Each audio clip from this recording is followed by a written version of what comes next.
તો ગાંધીનગરમાં મહત્વપૂર્ણ સમાચાર રાધનપુરના એમએલએ લવિંગજી ઠાકોરનું મહત્વપૂર્ણ નિવેદન પાર્ટીના આદેશથી ગાંધીનગર આવી ગયા છીએ પાર્ટી જેમના પર વિશ્વાસ મૂકશે તે શિરોમાન્ય જ્યાં ફોન આવે કે ન આવે લોકો માટે કામ તો કરવાનું છે મારા મત વિસ્તારમાં મેં ઘણા કામો કર્યા મેં મારી જવાબદારી નિભાવી તો લવિંગજી ઠાકોરનું આ નિવેદન ઘણું જ મહત્વપૂર્ણ અને સૂચક ભાજપના ધારાસભ્ય લવિંગજી ઠાકોર આપણે જોઈ રહ્યા છે કેસરી કોટીમાં છે ભગવા કેસ ટોપી જે કોટી છે એમાં છે લવિંગજી જે આજનો દિવસ છે એ ખૂબ મહત્વનો છે તમામ ધારાસભ્યો માટે પણ અને ગુજરાત માટે પણ તમે આજે ભગવા કોટી સાથે તૈયાર છો ફોન આવી ગયો છે નહીં ફોન મને કોઈ આવ્યો નથી પણ 2 દિવસ પહેલાં મને દંડક ઓફિસથી ફોન આવ્યો કે આપને 2 દિવસ ગાંધીનગરમાં રહેવાનું છે એના અંતર્ગત હું અહીંયા આવ્યો છું અને અહીંયા આવીને જાણ્યું કે અહીંયા આજે મહાત્મા મંદિરમાં મંત્રીઓની શપથવિધિ થવાની છે એટલે હું ઉમંગભેર એમાં ભાગ લેવાનો છું જવાનો છું રહી વાત આપને કીધું કે આ ભગવા વેશમાં કેસરી કોટીમાં તો હું ધાર્મિકને માનવાવાળો માણસ છું ધાર્મિક પ્રવૃત્તિને સમજવાવાળો માણસ છું અને આ પહેલેથી જ હું આ કપડાં પહેરું છું એમાં કોઈ મોટી વાત નથી પણ અમારે વાત એક જ છે કે એ ગુજરાતમાં સૌનો સાથ સૌનો વિકાસ સૌનો વિશ્વાસ સૌનો પ્રયાસ થાય અને લોકોને સુખાકારી કઈ રીતે વધે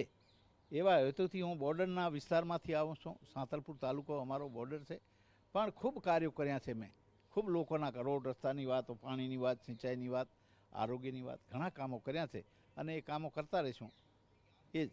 પણ અપેક્ષા બી હશે ને તો પછી તમારી અપેક્ષા નહીં હોય કે ભાઈ મંત્રીમંડળમાં તમારું નામ હોય કે પછી તમે વધારે અસરકારક રીતે કામ કરી શકો સરકાર તમારા ઉપર વિશ્વાસ મૂકે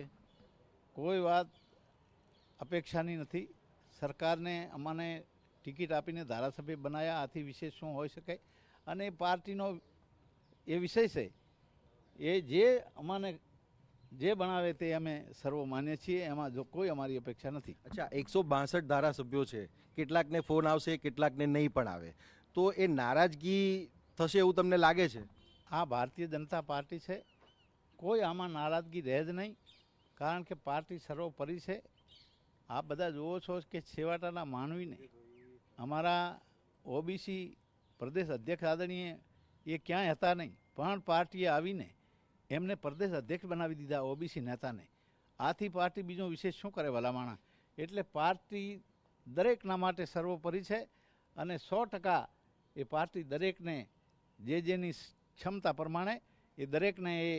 એ ક્યાંક મહત્વ આપતી જ હોય પણ હવે થોડોક જ સમય રહ્યો છે લવિંગજી ફોન આવ્યો છે કે કોઈ સૂચના મળી છે કે કોઈ પ્રકારની તમને કહેવામાં આવ્યું છે ખરું પાર્ટીમાંથી કંઈ ગણગણાટ પણ અંદર તમારો બી ધારાસભ્યોની સાથે તો થતો જ હશે કોઈ ગણગણાટ નથી હું કાલથી આવ્યો ત્યારથી મારા ક્વાર્ટરમાં જ રહ્યો છું હું કોઈને મળ્યો નથી મળવા ગયો નથી આજે જેવો નીકળતો તો આપ બધા આવ્યા છો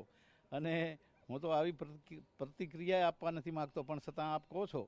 તો પાર્ટીનો ખરેખર જે ઉદ્દેશ છે એ જનતા માટે છે અને વિકાસ માટે છે એમાં અમે બધા વળગી રહ્યા છીએ લોકોના વિકાસના કામો કઈ રીતે થાય લોકોની કઈ રીતે સુખાકારી વધે એના માટે અમે તત્પર છીએ ફોન આવો તો રાજી થશો ને અરે ફોન તો આવશે